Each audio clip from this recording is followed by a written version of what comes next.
Hey everyone, and welcome back to another Q&A, the big Q&A, the 10K Q&A. Now, unfortunately, I wasn't able to do my initial plan for the 10K Q&A. I wasn't able to.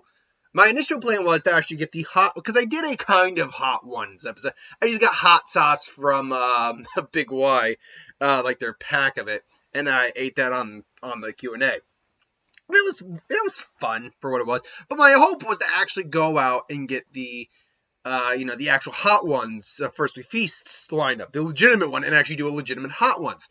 But I couldn't. I didn't do it in time because B, I unfortunately have developed as we get older, our bodies change. I can't handle spicy food the same way. So not only did I just not get in there in time, I can't really handle the spicy. I mean, it wouldn't kill me, but it wouldn't end well. That's for certain. So I didn't get around to doing it. So unfortunately, all you're going to get here is me with a glass of Lagavulin 11 and just talking and doing the Q&A. So I'm going to take a nice sip. And now, if those of you who are not Lagavulin fans, there are more than just three, but the basic Lagavulins are a Lagavulin 8-year, then there's 11-year, and then there's a 16-year. Now, everyone is very well known. Anyone who knows Lagavulin knows the one you generally want is the 16-year. 8-year, trust me, I'm not getting the 8-year again. 8 years way too harsh. 11 is a good middle ground. So let me get the liquid courage here for a second.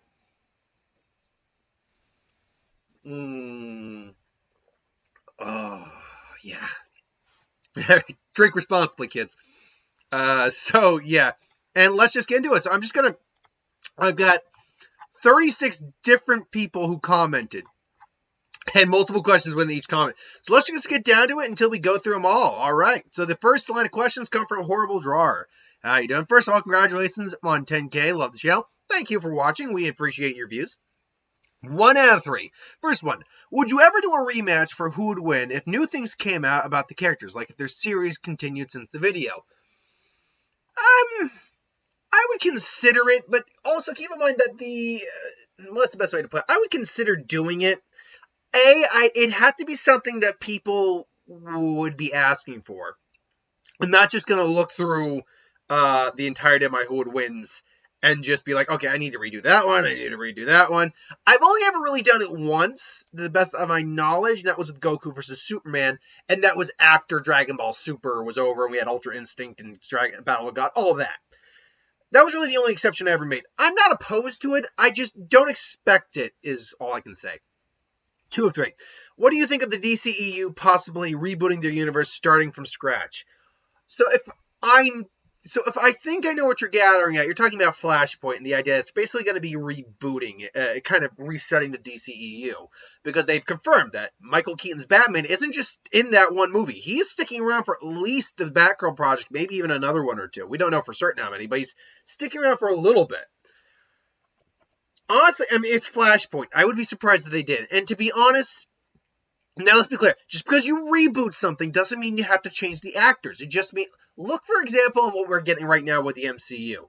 Because they introduced variants in the timeline. You can have the same actor from, say, the Netflix shows, like you got Charlie Cox and Mrs. D'Onofrio, come back to play the same characters. They're just new interpretations of the characters within the MCU, but they're still those characters.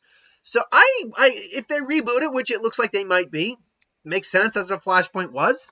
Doesn't mean they even have to. And Flash is coming out before Aquaman, and Jason Momoa is still playing Aquaman. So, really, it's not that big of a. And I'm sure Gal Gadot will still play Wonder Woman. So, yeah, even if they reboot it, it's totally cool. I don't see any big issue with that. And finally, 3-3. When the Yu Yu Hakusho live action version comes out, would you prefer it to be a continuation or a reboot? Well, first off, are you saying when as in it's been confirmed they're doing it, or when as in if they ever do it? I've heard nothing to say they're going to do that, but let me see here real quick if I can find something on it. Yu Yu Hakusho live action. Let's see. Is there anything on that? Is this legit? It's officially announced in 2000. Oh, I didn't even know this was legit. Okay. Hell. Okay. First off, I don't know if I'll watch it because I didn't watch the Cowboy Bebop, which I heard was bad. I didn't watch Death Note, which I heard was bad. I didn't even watch the live action Bleach movie they have, and they still apparently have on Netflix. And I love Bleach. I've gone on record saying I love Bleach, and I didn't watch that, so I probably won't watch it unless someone like desperately wants me to. But would I prefer a continuation or a reboot? Well, the thing is, most likely what it will, no joke, I didn't even know it was coming, but most likely what it will be, because we've had experiences with this, is that it's just going to be a retelling. It's not even going to be a reboot. It's going to be a retelling. Now, it's going to probably splice some things together to put it in a, now, is it a live action series or movie? As officially announced, iconic manga Yu Hakusho live action adaptation. See, that's to confirm whether or not, oh, okay, it does say, okay, so it says series? You're probably not going to get the anime length of episodes, but you're probably going to get it, hopefully, in a couple seasons. Like, season 1 is probably going to be like 13 episodes. You're probably going to be condensing down him dying, him becoming spirit detective, him going after Kurama and Hiei, and the Saint Beasts. And possibly even Rando. You might be condensing all that down in like 13 episodes, maybe. But that being said, it's not like this is probably going to be like a 20, 30-minute series. These are probably going to be close to hour-long episodes. So you can get a lot done within an hour. Because remember, Yu Yu Hakusho is only like a half-hour show, not including commercials. So it's feasible you could do that. And then the entirety of season 2 can be the Dark Tournament. Because the Dark Tournament was in and of itself its own entire season. And one of the best seasons of anime ever. Like, me and my friend Shanae both agreed. The Dark Tournament, in terms of tournaments in anime, it's hands down the best tournament there ever in any anime. The closest you can come to is probably like the original Dragon Balls tournaments.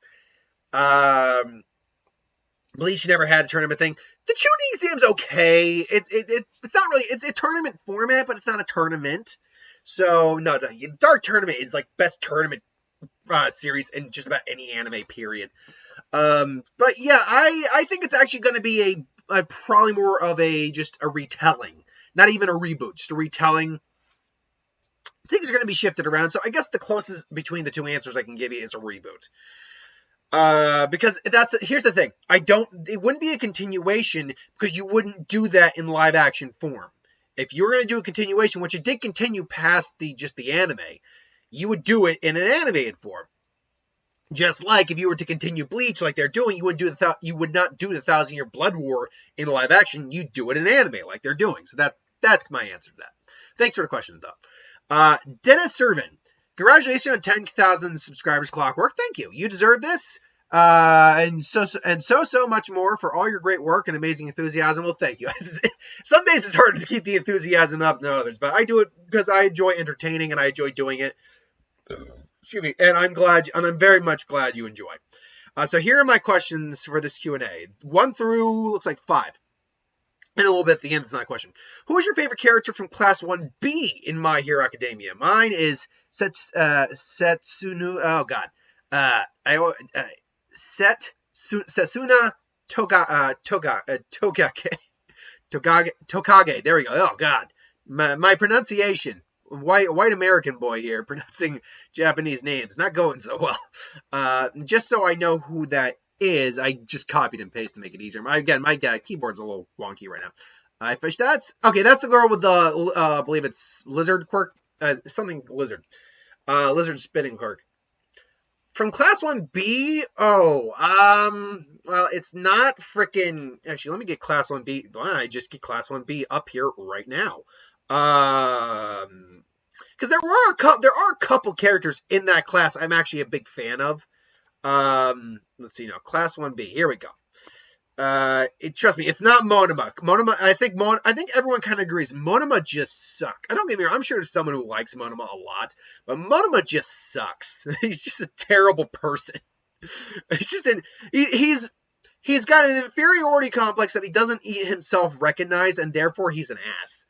I like Shihei Kurorori. Basically the black character who can meld in with anything that's black. Really like him a lot. Honestly, though, beyond that, I think Juzo Honuki, or Mudman. He was honestly, I love, especially him in that fight with the Class 1A. I thought they did a great job of giving him a character, absolutely. So I like him, and I like the guy who can meld with the blackness. What's your favorite Pokemon? Mine's Charizard. Now, you're talking about favorite over now 900 Pokemon. Oh, I'll give you like a couple quick pick favorites. I've always loved Milotic. I think Milotic is a great design. I just wish it was easier to get. I've also always liked Tyranitar a lot. Heracross is one of my favorites. Whenever I'm playing Soul Silver, I always try to get a Heracross. I'll just think of a couple more right off the top of my head. I like Groudon a lot. Groudon, I just like big Godzilla monster. Yeah, Groudon was my favorite of the two there. And if I were to think of one maybe other favorite Pokemon off the top of my head, I don't know. I always dug on the Grovyle line. Grovyle was always my favorite in terms of that Gen Star, and one of my top favorite stars in general. So yeah, Grovyle. And so there you go. There's a couple. I saw one of your videos where Pennywise battled Tai and Wargreymon. Would you take ideas for Digimon What Ifs? Don't have any yet, but just want to ask if you'd be interested in covering that franchise too at some point. Absolutely. I take any and all What Ifs. Any and all within reason. There's only a couple exceptions I will make for not taking them. For instance, don't ask me for a harem What If. Don't ask me for anything that's about pairings, really. But other than that, though, it doesn't matter what genre or what series the What If comes from. I'll take whatever What If you give me. How did you choose your YouTuber name? That was a combination of me and Mark. Honestly, I can't really just more from Mark. Mark is actually the one who started the channel. He's actually the one who created the YouTube account and started the channel, and therefore he created the name. I'm just the one who came aboard, and it was our joint effort. But because Mark got so busy after a while, I'm the one who's pretty much now taken over the channel. It's by all accounts, it's my channel now. And Mark even acknowledges that. Even though we are still technically in on it together, we both still acknowledge that I'm the one who puts the most work into the channel at the moment. He wants to. He does want to, by the way. It's just he's got such a busy life and job and all that stuff that it's difficult to do that, you know. And finally, I'm curious on how you choose the what ifs you do. I know you have a list of all the suggestions requests, but do you just follow the list from earliest to latest, or do you choose one depending on how you feel? I am mostly curious because I know you have a ton of what ifs to do. And I'm wondering when My Hero Academia's ones will start. Speaking of, another My Hero Academia suggestion, what if Midoriya was in Class 1B? Well, thank you for the suggestion. By the way, anyone who put a suggestion in here, don't worry, it is in the book. I'm not doing it now, but obviously. Real quick, that would change things up very drastically, though, for obvious reasons. He's the main character. How do I choose them? Well, actually, it's what you kind of basically first said. It's a first come, first served basis, basically. And that's the thing. I will get several people who say, could you please do one of my videos? I've been waiting, But that's not how it works. And I'm sorry if that upsets you. I am sorry if you feel like I'm neglecting you. But the thing is, I'm trying not to neglect anyone.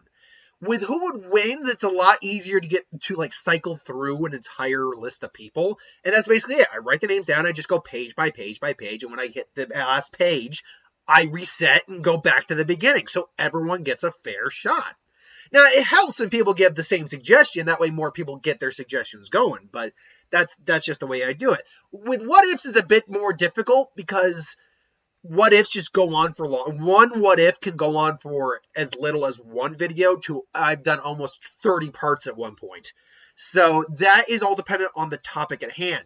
With the only real exception to that is when I'm doing the week of What Ifs. Tuesday and Friday are left available for either one shot or just a two-parter, so I can actually get through a couple other ones with ease. And that's the only time I'll actually look through my notebook and be like, okay, what's a one shot I could do? So that's the only time that is when those will show up. That's when those show up. As for the My Hero Academia What Ifs themselves, I said it a while back, but it always bears repeating, especially for new viewers. Because it's an ongoing series, I'm very hesitant to start a My Hero What If because the series isn't over. So if I get to a point in the What If where we are in the series, I have to now wait for this series to continue.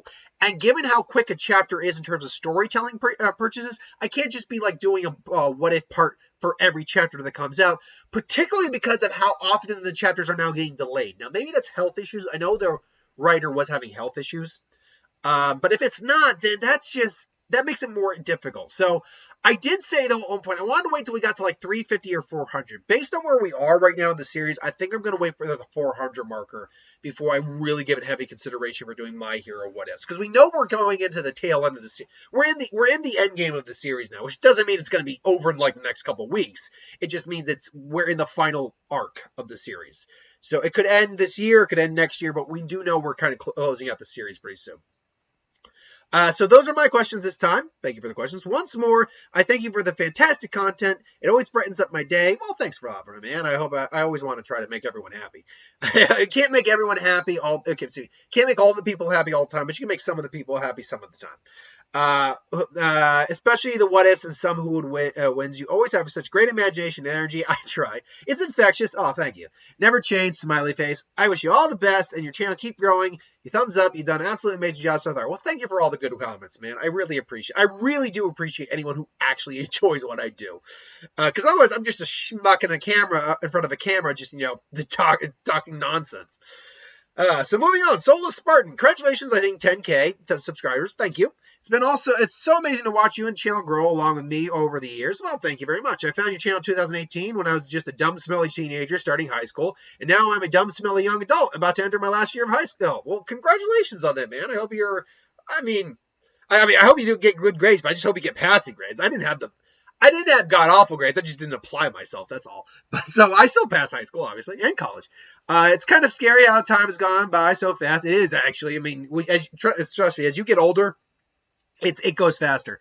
But it's been fun watching your videos along my high school years. Well, thanks for that. Anyways, enough about me. Time to interrogate you. You won't crack me, Kappa, but I'll give you you can give the best shot you can. 1 out of 5. 1. How do you manage to upload so much while maintaining a regular life? Do you have a bunch of videos prepared in advance, or are you just chugging energy drinks to get everything done? It's partly the former. Trust me, I don't do energy. I can't stand energy drinks. I'll drink a Coke well before I'll drink an energy drink. I'll drink alcohol well before I drink an energy drink. No, yeah, people think energy drinks are great for that boost of energy, sure, but they're actually almost worse. They're kind of worse for you than normal soda is. It's a bit more of that former. How do I upload so much while maintaining my regular life? Well, it helps that I really don't edit at all.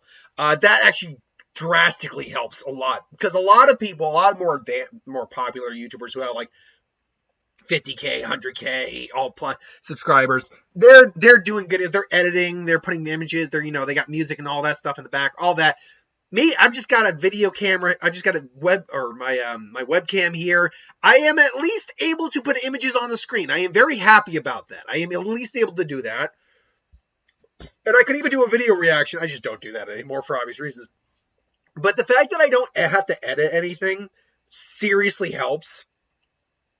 But I do tend to like a basic week for me, even if it's not a week of like what ifs. A basic week for me is on Monday, assuming I haven't pre-recorded anything, I will do my Who Would Win. And then I will pre-record, because I go out and play cards with my dad on Thursday night, and Wednesday I have a long day. I will pre-record Tuesday and Wednesday's video, so that way I can just upload it. And then Thursday comes, which is the day off for me, I'll do my Zanpakuto video, and then I'll pre-record at least Friday's video, and then likewise. So basically what I'm doing is I'm usually doing at least one of the day's videos that day, but then I'm doing a couple videos in advance, so it just makes everything easier. And that specifically makes it easier when I'm doing a week of. If I'm doing a week of Who Would Wins, doing a couple of Who Would Wins prior, just having them available to upload, makes it so much easier. But it's a combination of pre-recording and just not having to edit, at least not right now. So it's allowed me to maintain a pretty decent life, social life, honestly, and regular life. Excuse me one second. I think I got something from, oh my god, I think it was a piece of bread. Anyway, so 2 of 5. Are there any matchups you personally like Death Battle to do in the future? Oh, probably plenty. Let's see here. I'd love to see Wolverine again on Death Battle. I don't know who I'd put him against. I know Bat in the Sun did a pretty good Predator versus Wolverine matchup, so I'd like to see Wolverine on the fight again. I'd love to see Kenshin. Kenshin's one I'd like to see on the fight. Any character from Bleach who they can give a fair shot to. I mentioned it when I did my Season 8 review, but I get the feeling Death Battle just doesn't actually have a grasp of the cosmology and world of Bleach very well, from the way they kind of downplay Bleach characters in the two verses they've had. But particularly, I'd love to see either of my some of my favorite Bleach characters. Kenpachi, I would love to see him on a Death Battle. Are you kidding me? Holy crap, that'd be awesome. Shunsui though, I'd love to see Shunsui. Urahara, Urahara is my legit favorite Bleach character. And then it's actually Shunsui directly behind him, and then it's Zaraki. Mayuri though would be a lot of fun too. So yeah, I'd love to see the Predator honestly on there though. So there's a lot of characters. Kenshin anymore. I'd love to see Kenshin on there. Oh, Kenshin would be awesome. So there's a bunch of characters I'd love to see on Death Battle. Yeah, definitely. 3 of 5. What kind of games have you been playing recently? I'm personally just bought and have been playing Red Dead Redemption. I've never played it. Mark's played it. It's a big fan of it.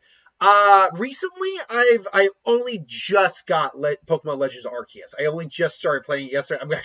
I'm doing this now so I can just spend the rest of the day playing it because I am in love with this game so far. It is so different and yet similar and so fresh and new that I'm just engrossed in it right now. I'm loving it. Oh, I'm so loving it. Beyond that, though, I normally don't. I mean, I don't actually have like any advanced console systems. My most advanced console system is an Xbox 360, which still works, by the way. It still works. I have the games. I haven't been playing it recently. Normally, I use it as a DVD player more than actually playing my games. But that the new Pokemon Snap was a lot of fun. I enjoyed that. Nexomon, by the way, was a fun game too. I enjoyed Nexomon quite a bit. You'll notice there's a pattern here with these games. I like a lot of the monster taming games. Fighting games are fine. I have a couple. I have what was it, Ultimate Capcom versus Marvel or something like that for 360. I had that Spider-Man Shattered Dimensions game, which was a lot of fun, where you played as the different Spider-Man. That was a lot of fun. So I definitely play some games. Right now, Arceus has got my full attention. 4 or 5. Have you ever gotten into cosplay? How in character you get during What Ifs and who would wins? I figured cosplay would be something you'd be awesome with. You'd figure, and I've never personally done it, but I certainly admire and appreciate everyone, and I've had friends who have done it. I've never gotten into it because it's a lot of time, craft, energy, and money to be putting into that. And I don't necessarily make, 10 figures or anything like that. So, unfortunately, while I love cosplay, I appreciate anyone who does cosplay. And I'll definitely, admire it and see it online. I'm like, that's awesome. Unfortunately, it's just not something I've ever personally actually gotten into. And then 5 of 5, less of a question, more of a request, but please, if you're comfortable with it, say trans rights. Well, I just said it. I look forward to being here when you hit that 10 subscriber milestone. Well, trans rights. I mean, I've known several trans people. I've worked with several trans people. I am very much a supporter of the LGBTQ plus community. I have many friends within the community of all the spectrum. I've got non-binary friends. I've got gay friends. I've got lesbian friends. I've got bisexual friends. I've got trans friends. I run the gamut of friends of that. So I fully support everyone in that community. So yeah, trans rights. Parker Smith, 1 of 5 again. Congratulations on 10K. Thank you. Here's hoping you can make it to 100K and beyond. Let's think. I mean, I've checked the analytics recently. We're up like another 70 something subscribers. So I mean, here's hoping. I'm not gonna hold my breath on that like anytime soon. It took me this long. It took me 8 years roughly on YouTube. 7-ish, 8. Yeah, about 8 years to get to 10K. So. Nothing's impossible, but it may take another 8 just to get. I actually don't think it'll take another 8 to get to the next 10, but who knows? Anyway, and beyond. Anyway, 1 of 5. In early November last year, I made a birthday request on November 25th. I remember this. You didn't go do either of my suggestions. In a video that did come out on 25th, you explained why you didn't do it. the who would win, Goku, Deadpool, Mewtwo fused together versus your choice. And in retrospect, it probably was too much to ask for / expect. But as far as I know, you never explained why you didn't do that. Is there an explanation why you didn't do that, or did you just forget? I thought I did explain it, but if I didn't, I apologize for not doing it. The problem is a little combo folded. One of them is I have to think hard on an individual who could fight that kind of character. But B, and more importantly, I would have to make a thumbnail for it. Like when I make a thumbnail, I'm just taking in 2 images and putting them together, and that's my thumbnail. This is something I'd have to actually either commission something for, which I don't do. Obviously, I don't have that kind of connection, or B, have the balls to draw up, or even like see if there's something that exists, and then I have to give credit for that person. And it was one of those things where I'm like, this seems like a little too much excess work, and I don't even know if I could pull it off. That's the thing. It's more of the aesthetic part of it more than anything else. Fusing 2 characters together, is one thing. That I can work with. Fusing 3 characters or beyond is very difficult to do, and then I gotta find someone who can fight that individual. So I apologize for not doing it, but it unfortunately was one where I'm like, it's not really within my realm of capability to be doing something like that. Unfortunately, like I said, there's very few limits to what I won't do on this channel, but there is a limit eventually. So I do apologize for that. Number 2, if you had an Omnitrix, which Pokemon? Wait a minute, let me see if I'm reading this right. If you had an Omnitrix with Pokemon in it instead of aliens, which 10 Pokemon would you choose? Personally, I'd pick 9 dual-type Pokemon with no overlap in type. That way, I have as much coverage as possible. Then I'd have Arceus as my ace in the hole.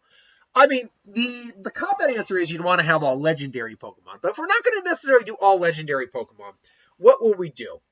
I will say this. I would do... I'll do a 50-50 spread. I wouldn't have Arceus, because now I turn into a deer, and I'm not with 1,000 hands. So that's a little difficult. But I'd have Sceptile. I've always loved Sceptile. That's a personal favorite of mine. I'd always have that. I've always had liked it, and I like the Leaf Blade, just the way it looks. So because I am still me, and I can theoretically still talk. Although it technically would be a Wild Mud situation, I think. I could be able to actually know how to, move and fight and all that. So I'd have Sceptile. I'd have Lucario. Same reason for you. Type coverage, steel fighting, great type combination. And it's anthropomorphic and a fighting type. So great. I'd say, and similarly, I'd have Como. I'd have Como-o. Or, not Como. Oh, God. Is it... Why am I blank? Is it...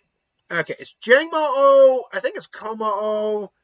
I cannot remember the order. Or is it Jangmo-o?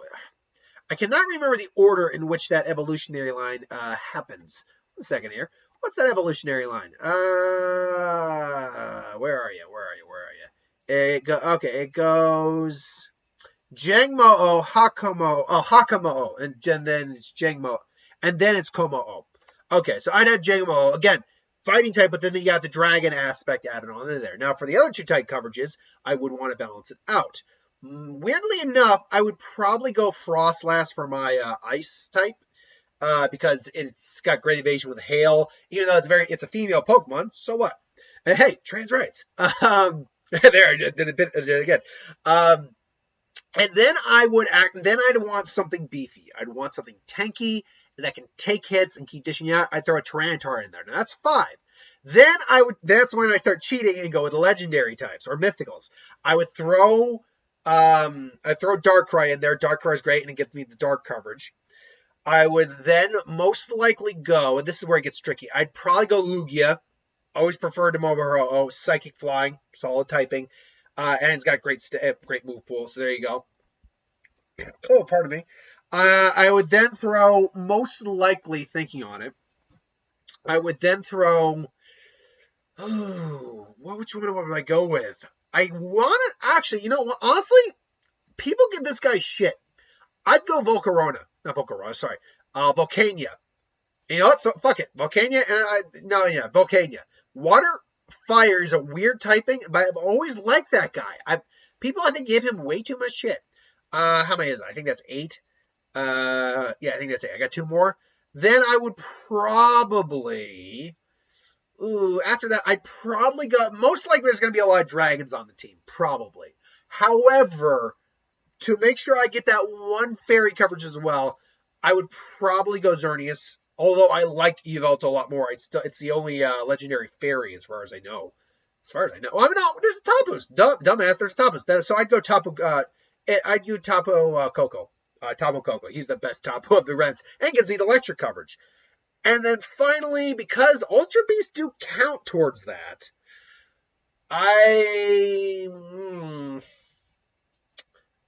which one would I go with on that? Ew. That's tough. I don't think I'd go with an Ultra Beast thinking on it now. I would probably... You know what? Even though I've got 3 fighting types already. Well, no. It's because I got 3 fighting types already in this scenario that I don't want to go the Urshifus. Then Calyrex emerged with the horses doesn't count because that's 2 different Pokemon acting as one. I'm guessing for my money, because I already put the fire. What type? I guess the question is, what types don't I have? I don't have a bug type. I don't have a rock. No, I have a rock type in Tyranitar. I don't have a bug type. I don't have a normal type. I have a steel type. I have a fighting type. I have a grass type. I have dragons. I got dark. I've got water. I've got fire. I don't know. Yeah, I put Frostlass on it, so I got the ghost and the ice. I've got nearly perfect coverage, honestly. So if I just think on bug and say normal, I mean, it'd be easy to say Arceus, wouldn't it? It would be easy to say Arceus, but I don't want to be the easy guy. Let's go to the bug side of things. Bugs are cool, and it would give us the Stinkfly option. I want to say Volcarona. I love Volcarona. It sucks how hard it is to get a Volcarona. I love Volcarona. But if I'm talking about something that might be useful, and then I have the choice of setting up my Omnitrix, I'm either going Scizor or I'm going Heracross. Both are Gen 2 Pokemon, but both are awesome. If I gotta choose one, I'm gonna go Scizor because it gives me another Steel type. So yeah, those would be my options. Anyway, 3 of 5. That took too long. Superman, Lex Luthor versus Batman and the Joker. If we're talking without prep, Superman and Lex because it's Superman.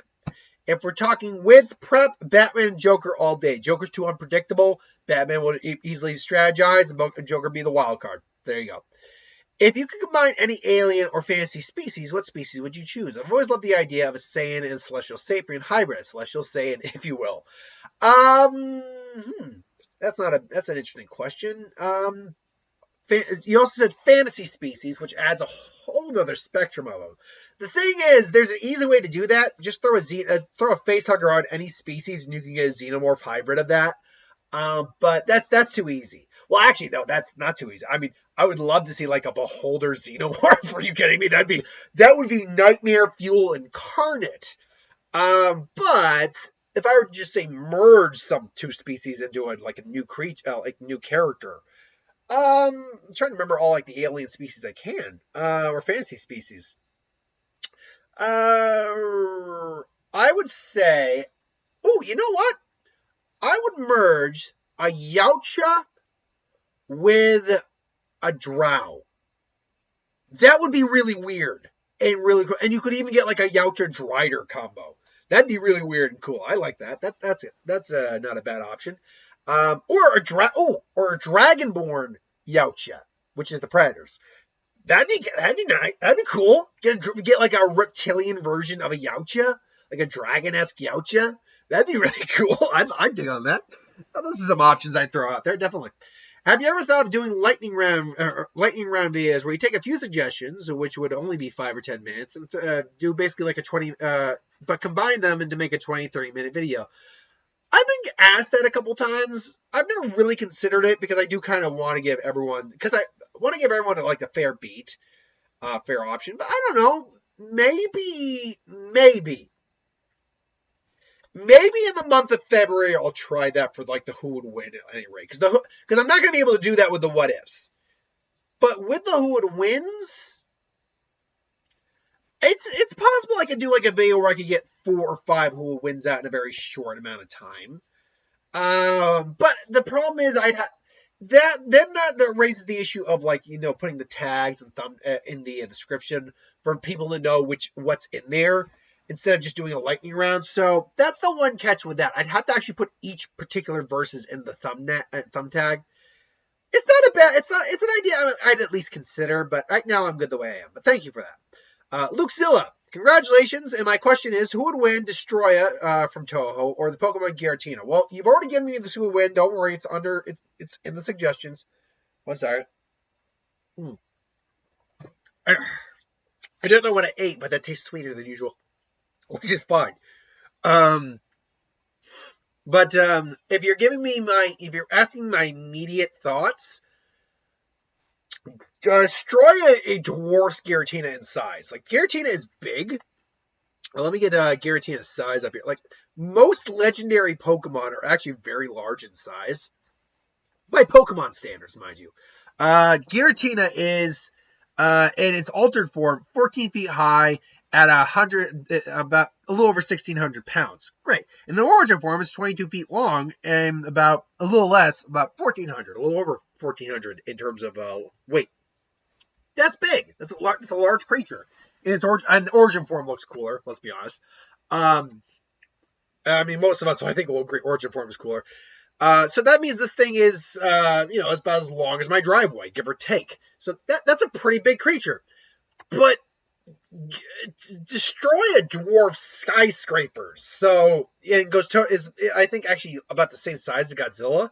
So it is a very large creature. So it completely dwarfs Giratina in size.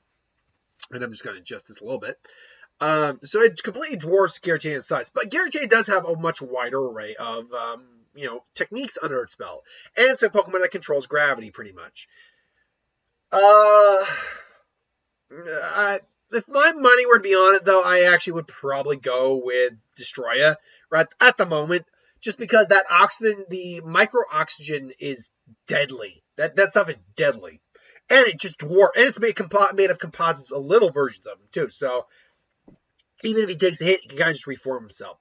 So my initial answer is Destroya, but when I get to the actual verses, the actual video, my mind could change. So yeah, Michael Douglas, congratulations on 10K, thank you.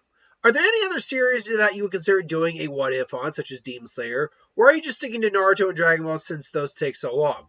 It's not about whether or not I'm sticking to a series. It's about what suggestions I get. I've said it before, but the bulk of my suggestions, which has changed as I've gotten more subscribers, I'd say now it's about 85 to 90% of my suggestions are Naruto and Dragon Ball Z based. So that's why the majority of the mainstream what-ifs you get are Naruto and Dragon Ball based. So that's basically it. It's not that I wouldn't consider it. I've got other suggestions from other series. It's just I just haven't gotten around to it. So yeah, that's all it is. But thank you for the question. The Big Red Primarch. Congratulations on the Big 10K. Thank you very much. I don't know how long I've been subscribed to you, but I think it's around when Dragon Ball Z DBZ Broly went to Earth. That was a while ago. But hey, thanks for staying around that long. Anyway, here's some questions for you. 1 of 5. What is something you don't like that everyone else loves? Pineapple? It's pineapple. 100%. There's very few foods on this planet that I openly loathe.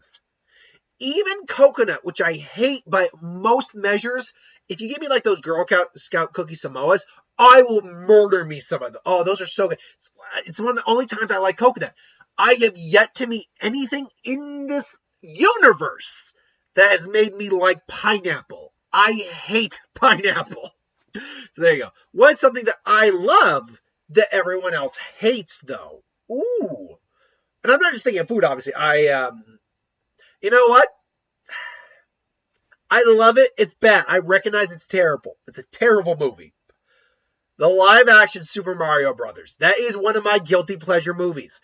I don't know what it is about it, but I love that movie for how bad it is. Everyone else hates it, sure, but I love it. So there you go. What is your most hated villain in fiction? It's not a villain I love, a villain I hate. Like I want that character dead, off the screen, all that. That. Oh, you know what? In 22 Jump Street, and this is a weird one to go with. It's the first one that popped in my head. A little stuffed up. I'm good. In 22 Jump Street, not 21, 22, the sequel, which I own. It's hilarious. Oh my god, Schmidt, like the captain's daughter. Oh my god, we were dead. We were dead in the theater at that scene. This is the greatest thing that's ever happened. Oh my god, it's really not that funny. Oh my god, Channing Tatum in that scene. Oh my god, that was so beautiful. I want to rewatch that movie now. Oh my god, it was so great. But was it Jessica Biel or Jennifer Bell or what? Oh god, hold on. I want to find the actress name. And I don't hate the actress as a person. I just don't like her as a performer. Jillian Bell. That's what her name is. Jillian Bell. 22 Jump Street. Hold on. I just want to be sure about that. It's Jillian Bell. I'm almost certain on it. Let's see here. Yep, Jillian Bell. I have no problem with her as a person. No problem with her as a person. But I don't know what it is about her style of acting, her style of comedy, the types of characters she plays. It's a little like Rebel Wilson, but to a much higher degree, honestly. I don't hate Rebel Wilson. I'm not a big fan of Rebel Wilson, but I don't hate her, mostly because she admits she got kind of stuck in a trope. And again, I don't hate her as a person, just like I don't hate Jillian Bell as a person. She got stuck in a trope of playing like the not so intelligent, blonde, large girl. I don't know what it is about Jillian Bell as a performer, but her characters annoy the ever-loving crap out of me. I do not like the character she portrays. They are so unlikable to the point where I just want to smack them. And it's not just 22 Jump Street. What was that other one? The one where it was the bachelorette party with Scarlett Johansson, and she was like the best friends. Didn't like her in that at all. What was it? Fight something where Charlie Day had to fight Ice Cube. They were teachers, and he's like, just Ice Cube's a psychopath, basically. He's trying to Charlie Day to fight. Like, didn't like her in that either. So I'm like, maybe it's the character she's given. Maybe it's it. Like, the one where with Seth Rogen, Anthony Mackie, and Joseph Gordon-Levitt. Little I saw of that, she's not bad in that. Okay, I gave her that one. That one I actually modeled. But that character in 22 Jump Street, particularly, because I love that movie. I'm like, shut her up, punch her out, something. Oh my god. Anyway, so there's your answer. And she's a villain, so that counts. 4 out of 5. Which horror movie slasher do you think you could survive and escape from?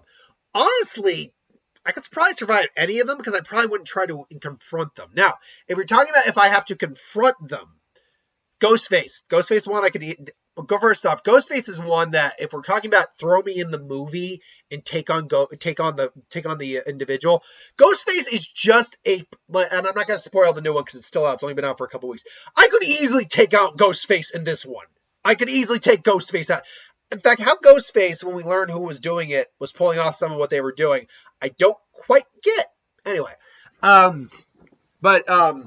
could easily take Ghostface on. That one I had no issue taking on, because Ghostface is just a person behind a mask with a knife.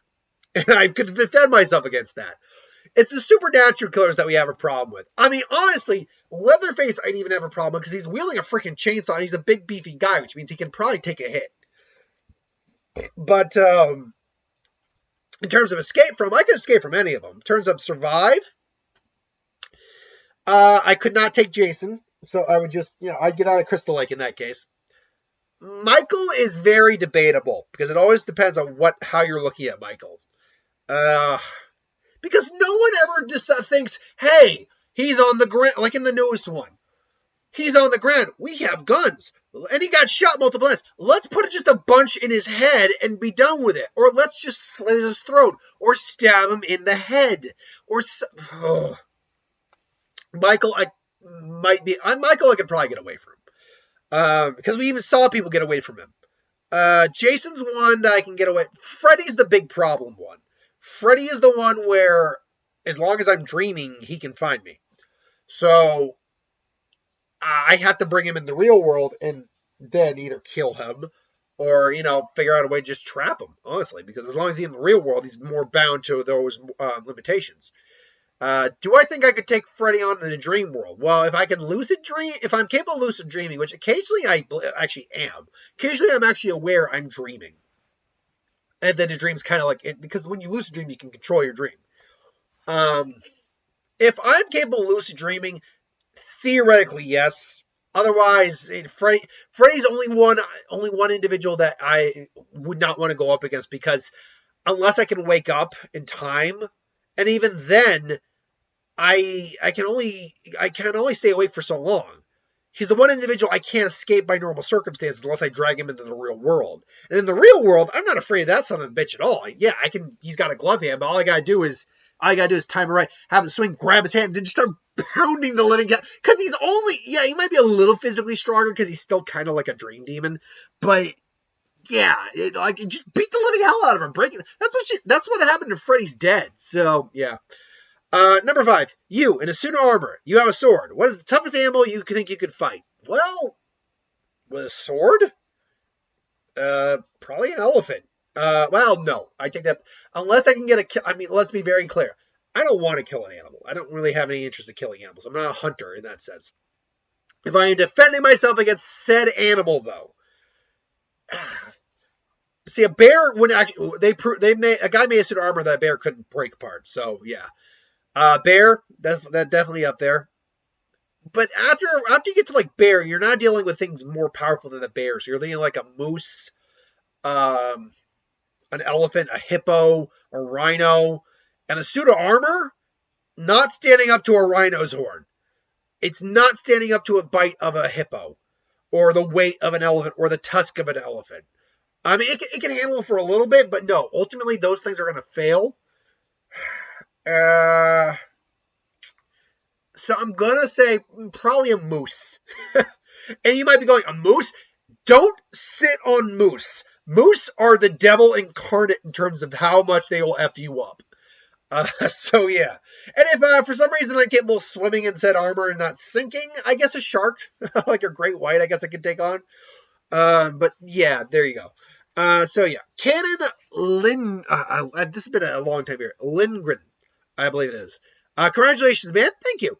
So, though it was mentioned early, can we put a What If Godzilla was in the Narutoverse in the book for September 2014? Here's in the future, 100K. Well, I mean, I could put it. The thing is, I'm not scheduling a date for anything, unfortunately. But I'm not saying I'll never get to it. There's a very good chance I can get to it at some point. But I can't schedule a date for it, man. Sorry. But here's the future 100K. Thank you for that. But I promise, at some point, I'll most likely be dead before I get through all the suggestions. But because it doesn't matter what I go to, it's going to take forever. It's going to take however long it takes to get through them. But either way. Okay. So Rokudame Varus. Congratulations, 10K. Sorry for the long list of questions, which is quite a few, but it's okay. Star Wars questions. If you were in Star Wars, would you rather be a Jedi or a Sith? Jedi, but I'd be a gray Jedi or a Jedi who embraces more of the totality of the Force. I wouldn't want to be a Sith. Sith are just jerks. Let's be honest. Yeah, there's cool Force abilities and stuff, but they're just asses. If you were a Jedi or a Sith, what lightsaber form would you use? Ooh, that's actually a good question, because there's actually apparently a lot more than just the 7 forms of lightsaber combat. As a Jedi, and I have my lightsaber over here. Over there. I got it from Saberforge, so it's a quality lightsaber too. And I got an orange blade with mine. But what form would I use? And I guess I can't. No, yeah, you said type, not color. What form would I use? Because there's the basic form. There's Makashi, I believe, which is the duelist form. There is Surisu, which is the defensive form. There is Ataru, which is the acrobatic form, Nimaya, which is the jack of all trades using the force form. Form 6 is the aggressive form, which I can't remember what it's called. And then Vapad is the 7th form, which only Mace is the real master of. Which uses like aggression and enjoying the fight. Weirdly enough, because I'm not someone who openly goes out and seeks conflict or like going to like, I want to fight. But if on a rare occasion I've sparred or anything like that, I have really gotten into it. So I do believe there's a part of me that really enjoys combat. I've always enjoyed combat and like watching combat, all that, and even in working out and learning stuff. But in terms of like getting an actual fight, I do think if a fight went on long enough and it's a type of opponent or I could really like kind of get involved, I think I'd kind of enjoy it. So I think I'd be a weird combination of Makashi and Vapad, weirdly enough. Now, if Vapad's not an option, I'd probably be a combination of Makashi and Sorisu. That would probably be defensive duelist form. And if I were Jedi Sith, what type of lightsaber would I use? I'd probably just use a standard type of lightsaber. I wouldn't be a double-bladed user. I wouldn't be like a Shoto saber guy. It'd just be a standard lightsaber. What race would you want to be if you were in Star Wars? I mean, I have no problem being human. I feel like a lot of people have a problem being human. We're all humans. Nothing wrong with humans. And it doesn't mean I can't bang some non-human aliens or anything like that, because you know what? Jedi are not supposed to have attachments. Doesn't mean you can't get laid. So you know what? And because I'd be more, rogue Jedi, gray Jedi, I'm okay with like experiencing emotions as long as they don't control me kind of thing. Yeah, I'm okay with banging like, whatever Ahsoka's race is or, whatever, oh God, what was it? Asajj Ventress, Asajj Ventress was kind of hot actually. Especially when we see some of her other illustrations. Like, hey, how you doing? But no, in all seriousness, I'm perfectly fine with being a human. Totally. Do you believe Mace Windu actually beat Sidious, or do you think Sidious threw the fight? Oh, see, there's been so many theories on that. I think Sidious ultimately did throw the fight because he was hoping Anakin would show up. But at the same time, if Anakin hadn't shown up, because that's the thing, he got disarmed before Anakin showed up. But with the Force, he could probably sense Anakin was going to show up. But if Anakin hadn't shown up, he still would have been disarmed. I'll say this. I think Mace actually legitimately beat him in the lightsaber duel. But Sidious, obviously, as we know, had a lot more going on for him. So he still wasn't actually necessarily dead. Although, I don't know what would have happened had, Anakin let him try to kill Sidious. And Sidious probably would have actually, stopped the blade or something like that. But I think in the actual duel, yes, Mace won that fight. But Sidious was very crafty. So he wasn't worried. What if Mace Windu trained Anakin instead of Obi-Wan? Well, actually, it's been said why Mace didn't, and especially didn't teach him Form 7 because of the darkness in him. But that could have easily led to a much quicker version of Vader. And what if Mace Windu trained Maul instead of Sidious? That's actually just a different thing entirely. What if Maul became a Jedi, which is its own what if. And I've even watched a what if on that. It was great. And I like the idea of Maul being a Jedi. That's actually a really cool idea. What if Dooku stayed a Jedi? Again, by the way, all these are written down, don't worry, but I'm not doing a what if, obviously. But what if he stayed a Jedi? That would change some things up a bit. Because he'd still be probably a part of the Order. Now, I don't know if he'd be a part of the Council, but he'd be part of the Order. I do find it interesting, by the way, that Jedi when they retire and stop being Jedi, still get to keep their lightsabers, apparently. So, yeah. Naruto questions. Do you think if Naruto trained with Kakashi for the 3 years, instead of Jiraiya, he would be stronger? Also, what if Kakashi trained Naruto for 3 years? Yes, actually, I do. I think Kakashi would have, because we saw what happened when Kakashi actually legitimately trained Naruto in the wind release for the Rasengan. He would develop the Rasen Shuriken and the Wind Rasengan. So yeah, and he helped Naruto actually learn legitimate wind jutsu. So Yeah, I actually fully believe if he had trained with Kakashi instead of Jiraiya, he would have actually gotten stronger than what he was. He would have learned more jutsu. He probably would have learned the wind release during the 3 years, and Kakashi would have taught him the shadow clone technique, like what the actual purpose of it was. So yeah, 100% he would have been stronger. Would you rather in real life have the Sharingan or be a Saiyan? Oh, you see, here's the problem with that. Being a Saiyan, in theory, that means I should have the ability to use Ki. In theory. Even if it doesn't, just taking a beating, I'd be naturally stronger than a human. I'd have the tail. That means I'd have to be careful about the full moon. In theory, I could learn to control that, but if I go grade A for once and people are scared, they call the military in and bomb my ass. So because of that little stigma, I'd go with the Sharingan. While there are no actual ninjutsu in the world, genjutsu, whatnot, to see, copy, whatever, it still allows me great perception. I can copy movements. It gives me a slight level of like prediction, like precognition almost. So yeah, and I can perceive movement, things at certain speeds. Whether or not I can keep up on them is a different thing. But yeah, I mean, ultimately, I think I'd go the Sharingan. It's just the safer thing to have. Although that way a Sharingan's activated is not something I'd like. Although I've experienced certainly enough trauma in my time to have activated one at this point. Let's see where we are right now. 55 minutes. Wow, I'm not even halfway through the list. I need to speed it up just a little bit. Although it's Q&A, so this can go on as long as we need. So Lethal Injection 1997. Love the channel, brother. Anyway, got 2 questions for you. Well, thank you. Here are your 2 questions. Do you think we'll ever see a big time shonen anime like Dragon Ball Z, Naruto, My Hero, etc. collab with Marvel or DC in a big way like a movie, show, or comic series? Probably not. And only because the West, the West and the East in terms of Japan, we're very, I mean, we collab fine, like with certain things, but I don't know if we'd ever be willing to do something like this because I don't know how many people would actually be interested in it. I mean, yes, One Piece is the highest selling manga of all time, but that's only because the damn thing is still going. I think that's the problem that I have with that statistic is that, well, yeah, One Piece is the highest, ranked manga ever, but that's because it's still going. Naruto ended. Bleach ended. So, anyway. But other than that, I mean, is it impossible? Hell no, it's not impossible. Is it likely? I wouldn't say it's likely.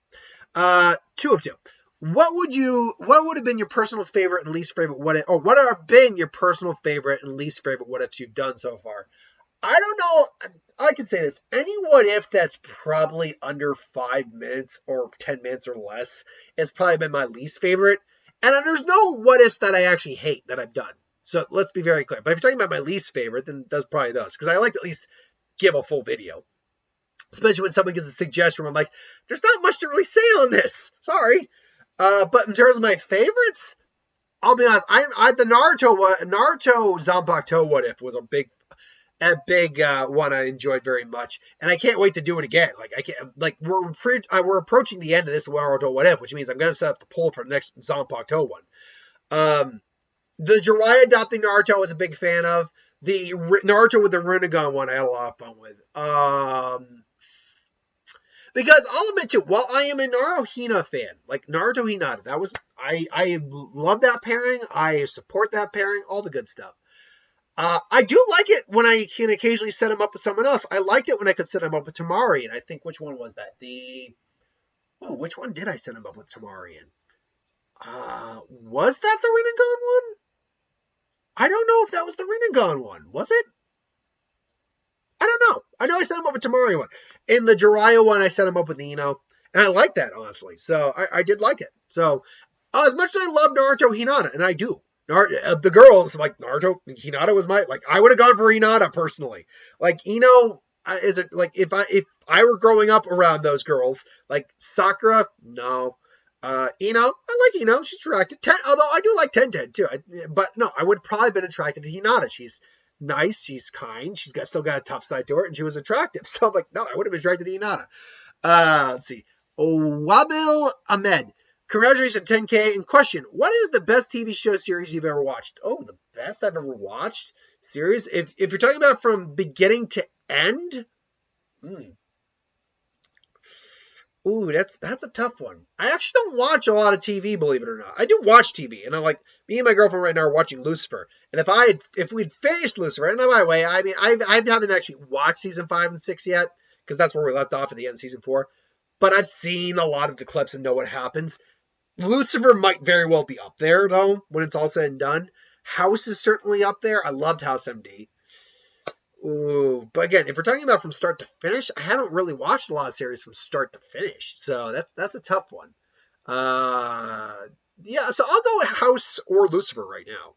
And Lucifer, I only say because I know how the series ends, and I've seen a lot of the in between, but I haven't watched it in its entirety. JRC has, oh God, 1 of 20. Okay, yo, I'm back with some random, hopefully goodness.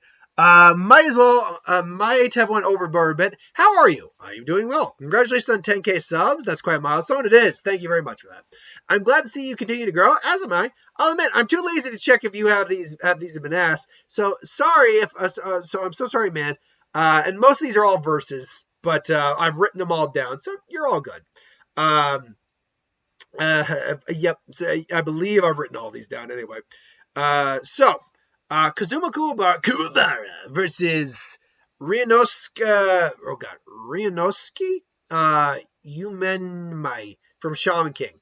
Sorry to say, I don't know who that is, so I can't give you a proper answer to that right now. Right now, because I know Kuwabara, I should say the other guy, Kuwabara is a brawler. That's all he's got is a sword that can cut dimensions. He's not even that skilled of a swordsman, really. So I actually go the other guy, and I don't know anything about him. What if Kuwabara had the powers of Advisor from Bleach? It would definitely turn like the power structure of Yu Yu Hakusho on its head. Because while Yu Yu Hakusho characters are powerful, Bleach characters, I do believe, dwarf them in power. I do believe that. Yusuke Urameshi versus Ratids. Dude, that's actually pretty... Yusuke's got the power to destroy a planet. Rads does too. Actually, I actually might go Yusuke in that fight. Given his demon heritage level of energy level. Anyway, Pokemon teams. Genkai's, well, obviously, these are all written down, by the way, so don't worry about that. So, yeah. And Nurse Joy. Nurse Joy, I feel like, that's not a fair one to do, by the way, dude. By the way, so, yeah, the suggestion he gave was Genkai from Yu Yu Hakusho, Bulma from Dragon Ball Z, Kinoko Komori from My Hero Academia, Tere Halibel from Bleach, and Nurse Joy from... Come on, man. She's already in Pokemon, but I wrote it down, so it's all good. What if the third Hokage is the Reaper Death Seal to steal away the Ninetales instead of the fourth? Well, then Minato, in theory, is still... Well, actually, is he still alive? Because he did get skewered by the Ninetales, so did Kushina. Assuming that Minato survived? Well, then you can basically got on what if Minato lived? What if Sakura had the abilities of a waterbender or earthbender? Yeah, looking at these now, I'm actually not sure if I wrote these down. I'll have to double check this. But anyway, oh wait, no. Oh, no. I do remember writing these down. Now. Anyway, so yeah, Sakura. What if Sakura had the abilities of a waterbender or earthbender? Well, she'd be a lot more useful, wouldn't she? So there you go. She wouldn't be such a weight. Master Roshi versus younger Takeru. Ooh. I'd go Roshi. Kamehameha Wave honestly could... Because here's the thing. He claimed to be immortal, younger Taguro, but honestly, a Dragon of the Darkest Flame could easily incinerate that guy's ass. And he can't... I doubt he can regenerate from ash. So, yeah. Now, he can maybe throw a part of his body, out of the way and regenerate from that, maybe, but no. Lantern Course real quick for the Lantern Course, I'll give you my brief thought on it. Lantern Course for Chi-Chi, Magneto, Orihime, and Izuku's mom from My Hero Academia. Chi-Chi is love. Believe it or not, it's love. Even though she's got that rage, everything she does comes out of love. Her rage comes out of the fact that she loves her son and wants what's best for him. Although rage could possibly be a good option. Magneto. Oh, Magneto's a really tough one. I would say it's either will or fear, due to his level of how intimidating he is as an individual in the world, but also how much he's overcome in his life. Orihime, it's love. It's love or will. I feel like those are the two best options. And then Midoriya's mom, it's love. That's another one. So a lot of love lanterns there. Death the Kid from Soul Eater versus Tasha Godspell from Witch Hunter. I know neither of these characters, so I can't answer that question, sadly. Not right now. A Zanpakuto creation series for Katara from Avatar, Tatsuki from Bleach, Inishi Yukishiro from Rurouni Kenshin, and Zoro from One Piece. Well, one of those characters, I actually already had a Zanpakuto planned out for. As for Katara, the little I can say about Katara, Tatsuki, because I can't remember who that character from Rurouni Kenshin is off the top of my head. Tatsuki's would have much more of a melee type, and Katara would have an elemental type. Hers is almost certainly a water type of some kind. What if Wendy Marvel from Fairy Tail replaced Mineta from My Hero Academia? Well, that class would be a lot more balanced, wouldn't it? Toad from X-Men versus Sue Asui from My Hero Academia. Ooh, that's tough. Sui's got a bit more of abilities to her, so I'm going to go Sui. And she's got some more actual training, too. Iruka Frog from Soul Eater versus Tenten. I don't know who Iruka Frog is, so I can't answer that question. Krona, I do know who that is, versus Carmine from Under Night. I don't know who that is. Sorry, I can't answer that one. What if Sasuke took Sakura when he left it with the sound? That'd be interesting. Oh, it would put Naruto in a very bad headspace. Donald Duck versus Daffy Duck. Oh, they both have Toon Force. That's the problem. They both have Toon Force. They can both do anything. I'll say Daffy, though, because Daffy at least wasn't a Nazi at one point. Moving on. Mickey Mouse versus Bugs Bunny. Oh, that's Bugs. Bugs is far more mean-spirited. Definitely. So he'd be willing to pull a lot more crap on Mickey. If you could be a duelist in Yu-Gi-Oh!, what kind of deck would you have? Ooh, see, that's a good question. I grew up on the Yu-Gi-Oh! Anime. I did collect a lot of cards. I had my shit stolen at one point. All my collected cards. I still built an okay deck back from that. But, what deck would I have? Given what I currently have available to me right now, it also would depend what series I'm in, too. I've always enjoyed Elemental Heroes, but I also enjoyed the Cyber Dark archetype. So it's either Cyber Darks or... Oh, sorry, I'm stretching a bit. 1 second, folks. Or Red Eyes. I might go Red Eyes, because Red Eyes, I always loved Red Eyes. I always did. So I'd either go Cyber Darks, Red Eyes, or Elemental Heroes, with maybe the Cyber Dragons coming up as a honorable mention. Are you interested in weaponry? What kind of weapons do you like? In terms of interested, do I collect weaponry? Do I find it passing? Yes, I do. And I do have a sword collection. It's not very impressive, mind you, and mostly it's just replicas. But I have shown off a couple of them before. Particularly the one I particularly love right now. If I can just get it so I don't upset anything. This is Benihime from Bleach. My girlfriend got this for me for Christmas last year. Not this previous year, but last year. And oh man, like I said, Urahara is my favorite character. Benihime is one of my favorite Zanpakuto. And I just love this thing. It's not an actual weapon, by the way. It does have a blade on it, but it's not a very sharp blade. It's a false blade. It's for display purposes, 100%. But that doesn't mean I don't love it still. I love this thing. I also have Ichigo's Tensei I have this red and black bronze sword. That's really just for display. That has these two little dragon-like daggers that kind of accent it, make him pull it out. And Mark got me a cool machete for Christmas one year. So, yeah, I do actually enjoy weaponry quite a bit. I'm not a gun person, though. I'm not a firearm person. Mark is. I'm not. That's fine. We all have our different tastes. Chi-Chi versus Tenten. I'd actually go Tenten in that. She's had more time training. She's had more time being a ninja. So thanks for the hard work you put in. You make great content. Thanks for enjoying it. Hoping to be around for the next milestone. I know you will be there. I know you'll get there. Well, thanks for the faith. Okay, some more laundry list of questions. Let's keep going on. Stephen Quinn. What if King Piccolo turned good? Well, that's kind of not within his character, but you did write it down. Give me the what if. So there you go.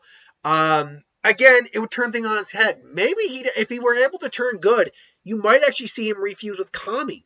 That'd be a very unique thing. In fact, that might be the crux of my what if. What if Raditz killed Gohan? You have Raditz kill Gohan? there could be some problems. What if Goku and Gotenks fused the Platar to fight Buon? I don't know if that would have been possible. No, that would have been impossible because Gotenks was already absorbed when Goku showed up. But in theory, if that happened, you'd then have Gotenks fuse the Goku. You'd have a fusion that has a time limit fused with another fusion that has a much longer time limit. I have no idea how that would work. It would probably actually force the Platars to unfuse them even faster. That being said, they'd be enormously powerful. Okay. Master of Gaming, 1 of 20. I love your channel. Congrats, 10K subs. You deserve it. Thank you. 1 of 20.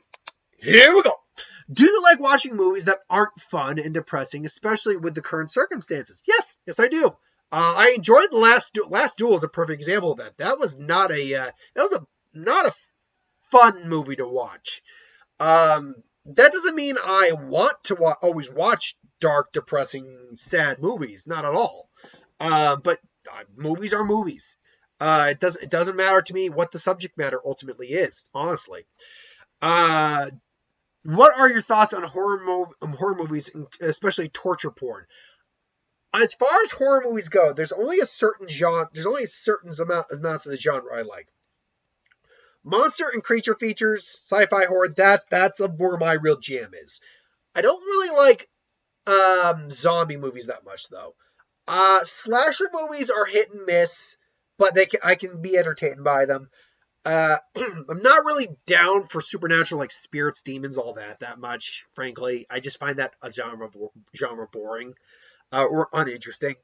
And thrillers, psycho killers, all that can be fun. So I'm a bit, but the torture porn like a Saw or a Hostel does nothing for me. I don't enjoy those movies. And it's not even it's like, oh my god, it's like this isn't entertaining. That's what it is. Do you miss supernatural action movies like I, Frankenstein? Well, no, because we still get them. They're just not very. They're just few and not very frequent, unfortunately. But we still get them occasionally. We got R.I.P.D. Again, I, Frankenstein is not very good, but it's still fun. And let's be honest, supernatural action movies, that actually seems to be what we're leaning into in this next phase of the MCU. Moon Knight is going to be delving into like dissociative personality, all that, but Moon Knight seems to be going towards that realm. We're clearly going to get something like that with Blade. So I don't think it's gone, but I do enjoy those definitely, and we don't get enough of them, I think. As an individual myself who has stage fright and is afraid to make videos or show my face, how do you feel about being on the internet? Look, this is actually something that gets brought up a lot because the reason you never see my girlfriend, the reason I never even use my girlfriend's name, except for on a very rare occasion where I either slip up or I was given the okay, I use her name, is because she has a massive phobia about being seen online because she just assumes people are going to find her and harass her, like get her information. I don't know about the information, but she just doesn't want to be seen. And you know what? I can completely respect that because when you're in a forum like YouTube, everyone's got their eyes on you. Everyone's basically judging you, whether they like you or not. Not everyone has the thick enough skin to be dealing with that. Not everyone has enough nerves or is, comfortable with that. And you know what? There's nothing wrong with that. I personally, though, have always been someone, even well before I was ever on the internet, that just enjoyed entertaining people and never had a problem. I really came into my own in high school when I finally just learned. It was just one of those things where one day you just kind of finally get it. Like, why should I you ask yourself the question, why should I give an F what these other people think of me? It's like, I don't give a crap what they, like, with very few exceptions. If you have something you really care about and they think you're a bad person, like, that can hurt. That's still something that could affect me, but that's different. Talking about, like, just presenting myself as a person, how I entertain, what I like, what I do, all that. It's one of those things where you just one day get that realization, like, why should I care? And when you just kind of stop. And because of that, it just frees you to be yourself, do what you want, be you. And that's just the way I handle being on the internet. It's like, I don't care if you hate me or dislike me at all. I want you to like what I do because I like what I do and I want us to share that. But I ultimately am not really against anyone hating me. because that's just the nature of people. And I'm not even going to like block anyone who's like trying to be, who doesn't like what I don't do. Now, if you're going to be rude, not to me necessarily, I don't give a crap if you're rude to me. But if you're going to be rude to someone else in the comments for no reason, that's different. That I have a problem with. If you're going to throw like racial slurs or like derogatory terms, I had someone, just going a little tangent, I had someone criticize one of my Who Would Wins. Happens all the time. It was one of the big ones too. I think it was the one I got the most flack for was the Jim 47 versus John Wayne fight, I believe. Well, a lot of people disagreed with me on that. But they, instead of just talking about how I was like, I was here for a debate and I get, I was like, they disagree with me. They basically said, and I'm paraphrasing slightly. I'm not quoting verbatim, but this is what they said. It's like, I came here for like a good debate and all I get is this ass-y motherfucker sitting on the scale. And I had to read it real quick. And I'm like, okay, are you actually saying that you're using Aspie in terms of Asperger's, which is not a form of autism, as a derogatory term? Like, nah, I'm not even going to give you a chance. No, you're not. Yeah, I don't want you. And the guy tried to comment again, just using different terminology. And I'm like, no, I'm not tolerating that on my in my comments. If you're going to be that kind of person using derogatory shit like that, then, and look, Asperger's is the real thing. Saying someone has Asperger's, there's nothing wrong with saying someone has Asperger's. But as far as I know, I don't have Asperger's. Maybe I do. I don't know. I've never been diagnosed. But the fact that you would go out of your way to just say that clearly as an insult, I'm not going to tolerate. That is like where I draw the line with like people in the comments. Like, if you're going to be that kind of person, and YouTube, and honestly, the internet, YouTube does a good job at flagging a lot of his comments, but some of them get through. So yeah, ultimately, anyway, that, like I said, that's kind of how I deal with being on the internet. I have no problem being on the internet. I'm not a celebrity at all. I'm I am a very small fish that continues to grow a little larger each time a video comes out in a vast ocean. Like, I do not have, like, if I were to ever hit, like, say, in the hundreds of thousands of subscribers, that's when I no longer am a small fish. That's when I am a medium fish. Anyway, 5 of 20, 21, sorry. Let me, I gotta start speaking through this a little bit. Are you a Stuart Hurdler fan? I don't know who that is. I'm assuming it's either author or director, so I don't know. I don't know. I don't know who they are. Am I Uwe Boll fan? No, I am not. I've never been a fan of all his movies suck, and he's apparently one of those guys who is very critical about that because he will actually challenge his critics to fight in a boxing ring and beat the hell out of them. He's done that before. But no, I am not an Uwe Boll fan. But if he wants, hey, look, hey Uwe, don't like your stuff. Sorry. But if you find that offensive and you want to come and try to take me on a boxing match again after, it's been a while since they haven't, look me up. I'll be more than willing to throw down. I don't hate you as an individual. If you're going to be one of those dicks, I'll be more than happy to throw down. Anyway, what's my favorite superhero movie? Oh, you can't ask me that, man. We've been living in a golden age for the last decade and a half of superhero movies.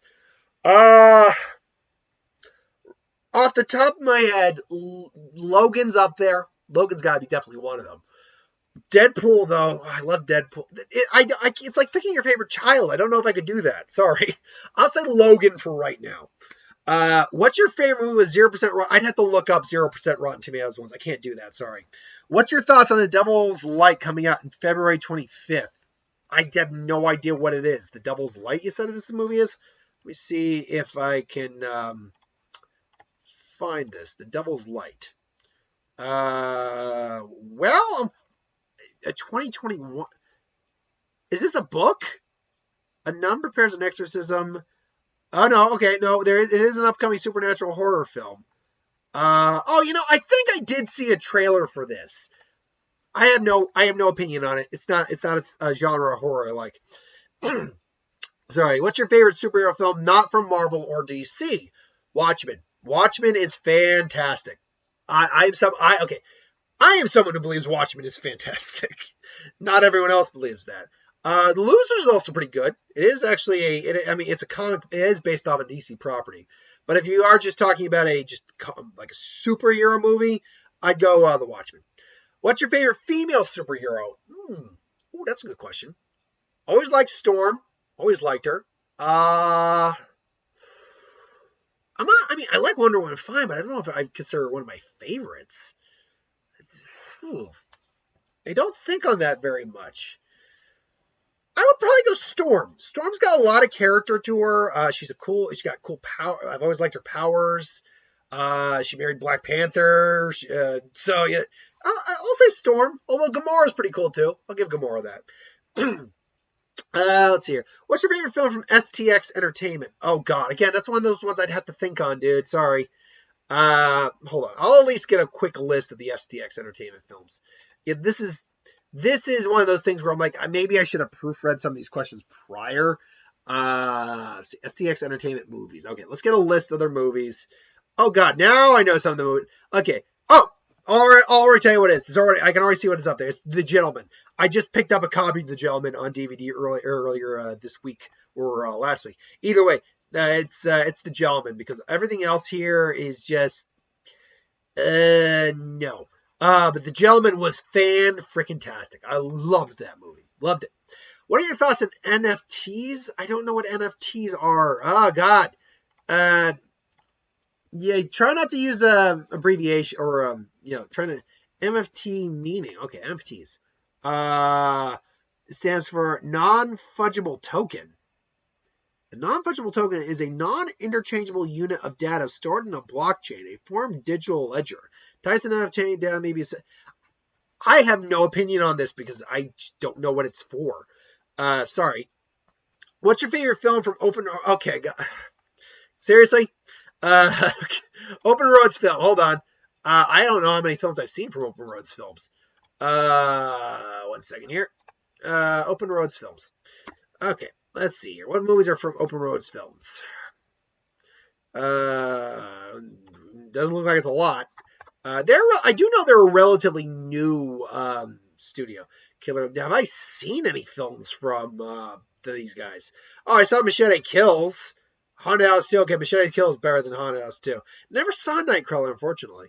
50 Shades Black. Nope. I see. So I'm going to have to go with, based on the movies I have actually seen from these guys. Hold on. We're not done yet. Anything? Honest Thief. The Marksman. We Collide. I'll go Machete Kills. I haven't seen a lot of films. How do you deal with dislikes? I honestly, I very rarely register that video gets disliked. And it's not to say I get so many likes and no dislikes. I do get videos that get dislikes. Majority, they're just usually outweighed by the majority of likes. And even though you're not going to please everyone, you're not going to please all the people all the time. That's the saying goes. Not everyone's going to like my stuff. That's fine. Why don't you like Pureflix? I'm going to skip that question and save it for the end of this because that's going to be a bit of a rant. And I mean the end of these questions. And is there any other is there any other production companies you dislike other than Pureflix? Not really. No, it really is just Pureflix. Have you ever had a mean YouTube comment before, and how did it feel? Oh, sure. Yeah, I'm not immune to that stuff. I may be small in terms of my channel, but I still get jerks. I just pass. I mean, I read it. I try not to respond to them because that's just feeding trolls.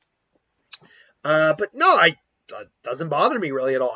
I will either just ignore it, or if it's got some vulgar content in it, I don't want on the comments, I will just get rid of it. There you go. Do you think David Harbour is a great actor? I think he's great. I think he's a really good actor. Great would be something more like akin to like the Oscar caliber act. That's when you talk about great actors. But in terms of a good actor, oh yeah, David Harbour's a really good actor, and he's a great actor for the type of act for the level he's at. He could be better. He's got time to like improve his craft and stuff like that. I don't know if I'll see him winning an Oscar, but he's a fine actor. Do you think Abigail Cowan and Lisa Foez are reactions? I don't know who these are, so I can't respond to that. How to record your box office videos? Very easily. I basically And yeah, crud. There we go. I basically do. So basically, I just do this.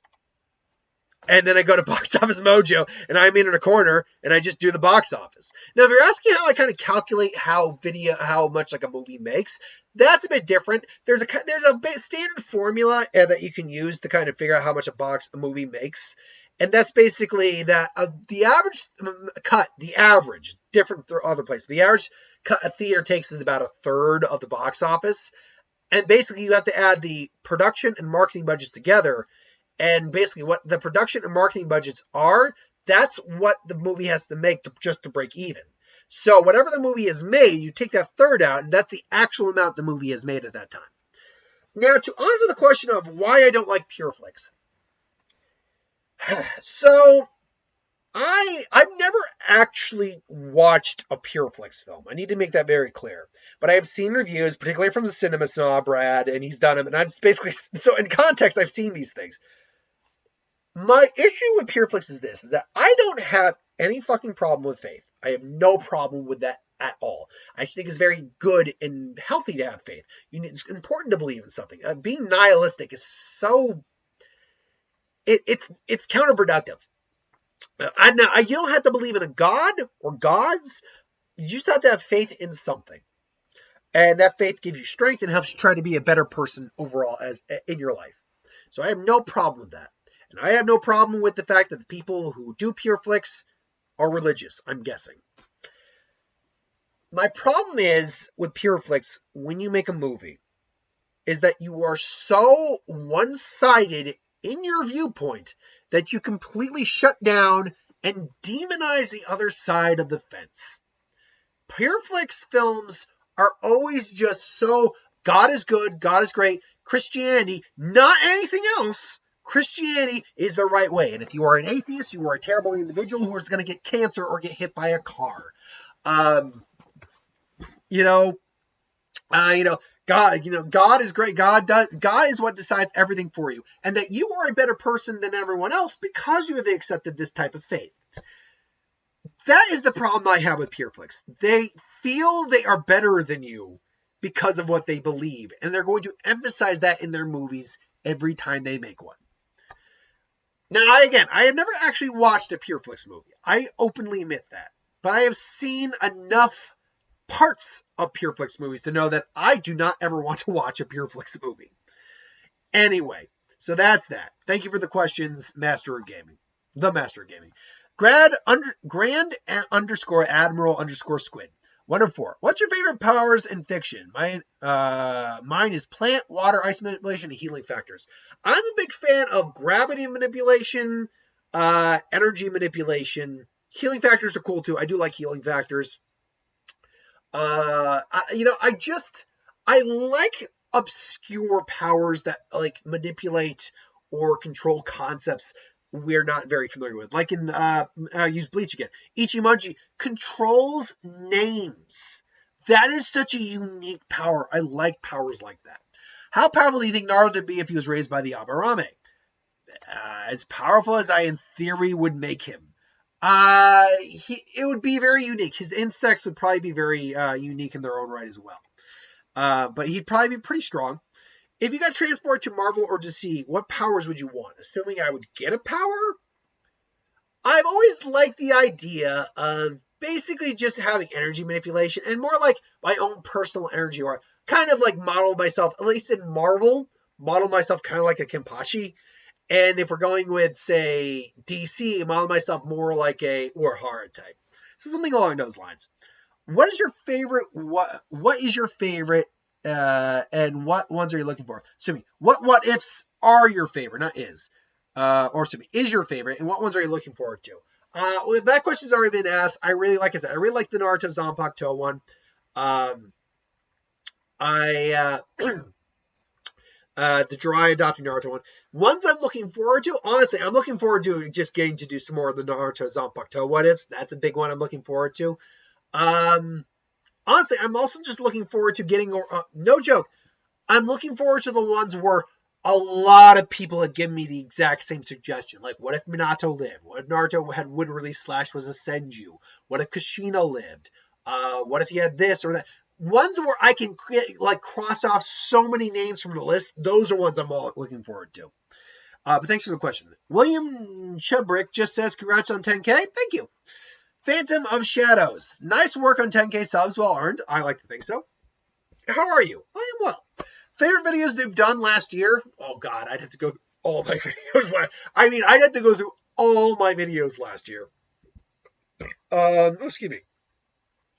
I will throw the Zompacto one, like I said. Actually, the creation of the Zompacto series is one I enjoyed too. So that was one. Any predictions for a new Dragon Ball or high hopes for it? I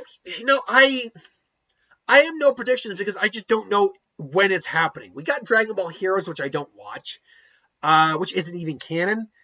So I don't know if we're gonna go into the Galactic Patrol Moro arc next with Dragon Ball Super at all, if we come back at all. So I have no predictions right now, unfortunately. Is there a what if or review you surprised people haven't asked before? Not really. At least one person has asked for any of the ones I could. I'd have to go through everything to figure that out, and I just don't have. That'd take way too long. Is there any reviews you plan to do that have not been asked before now? Just want to do for fun or shed light on something that is underrated? Not really. I can't. Every once in a while, I will do a random video of something I've just watched because I just felt like doing it. Like I'm still tempted to talk about Doom Patrol Season 3, but I didn't even talk about Doom Patrol Season 2. So, yeah. But thank you for the questions. Denze Fortune, will you ever have some background music? I don't know if I'll ever get that. Maybe at some point. I'd have to first find some copyright safe background music. But more to the point, I just don't know. That's one I just can't give you an actual answer on. Anita, what major horror movie franchise would you like to star in if there is a new horror movie being made? Now, if you're assuming I'm actually being an actor in this, Halloween, and as the star, Halloween, Friday the 13th, Nightmare on Elm Street, Texas Chainsaw Massacre, Scream, Child's Play, Hellraiser, Leprechaun, Alien, Blair Witch, Tremors, Jeepers Creepers, Jaws, Tremors. All day, every day. I don't care how stupid they kind of got. Tremors all day, every day. Grand _ Admiral Squid, I just says 10 congrats and take. Hey, thanks again. Carson Honko, what if Jiraiya or Orochimaru roles were switched to Naruto, as in abilities and personality? So Jiraiya is now not the Toad Sage, he's the Snake Sage, and basically Orochimaru is the one who's actually basically the guardian Toad Sage of Orochimaru. It's like, I am Jiraiya, the Snake Sani, like that. It'd be weird. It'd be fun, but it'd be weird. And I did write it down. Don't worry. Shangi Bagdasarian. What if Beerus and Whis were in Kung Fu Panda? Well, they would obliterate the world if anyone screwed with them. Well, he would. Marcus Kane, would you reboot some of your what ifs if there were more information out? What ifs? Probably not. That unlike a who would win, where more information could change the outcome of the fight, the what if is basically there and done. Like, that's the story I made for that what if. So no. Could Wonder Woman beat Kratos? Could? Yes. Would she? Different question entirely. Could Genjutsu work in Bleach? Yes, we've seen illusions work in Bleach, so it makes sense Genjutsu could work in Bleach. Would Thanos be a threat? Would Thanos be a treat in Dragon Ball Z? I'm sure you meant threat. He would be a total treat. He tastes like grape. But no. Thanos would be an issue. An actual threat. Goku and Vegeta could probably handle him. What Lantern Corps does Darth Maul belong in? My quick answer is Rage. There you go. And I stick with that. Ichigo Kurosaki. Which would you say you're more a fan of, Yu Yu Hakusho or Bleach? Oh God, I grew up on Yu Yu Hakusho. I love Yu Yu Hakusho, but I like Bleach a lot too.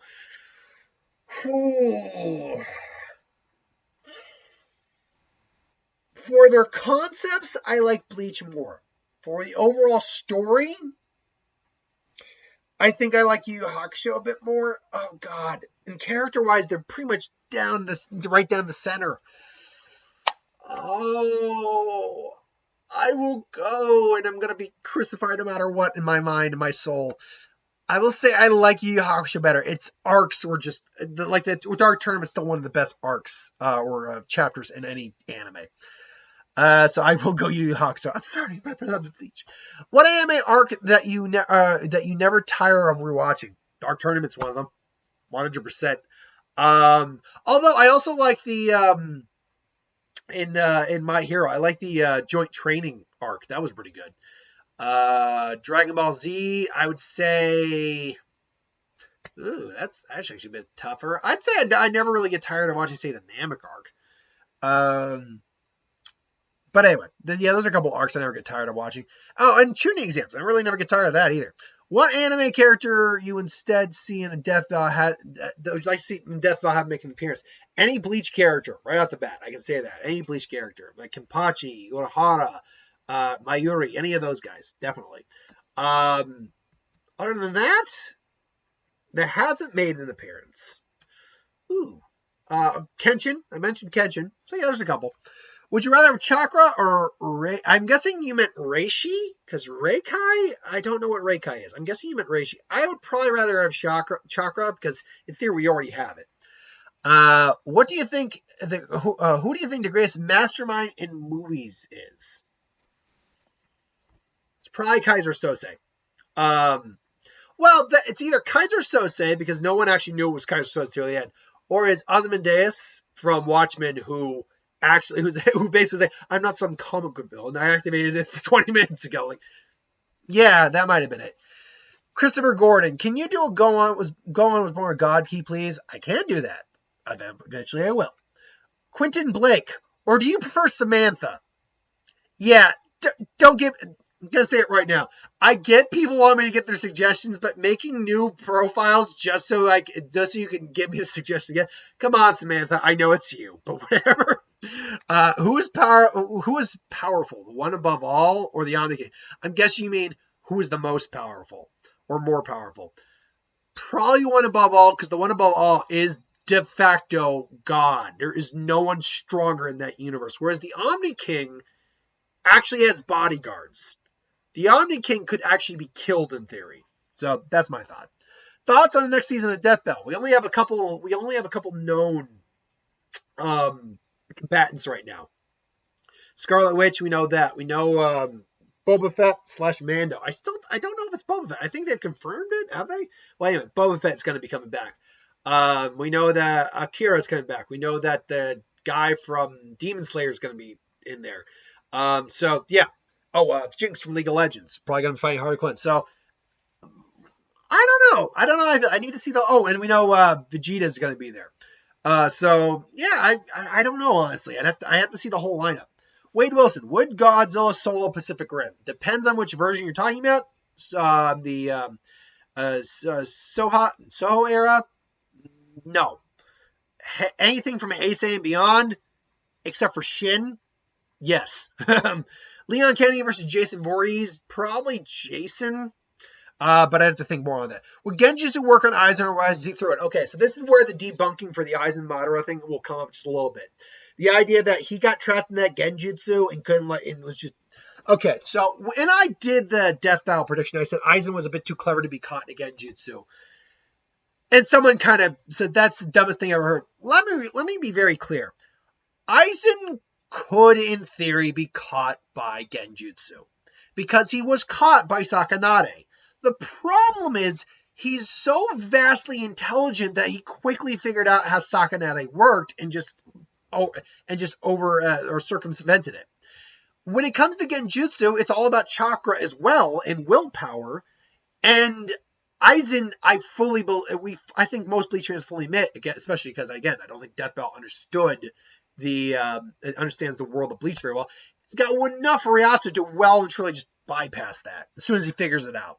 He could be caught by one. I don't think he'd be overly affected very long term by it.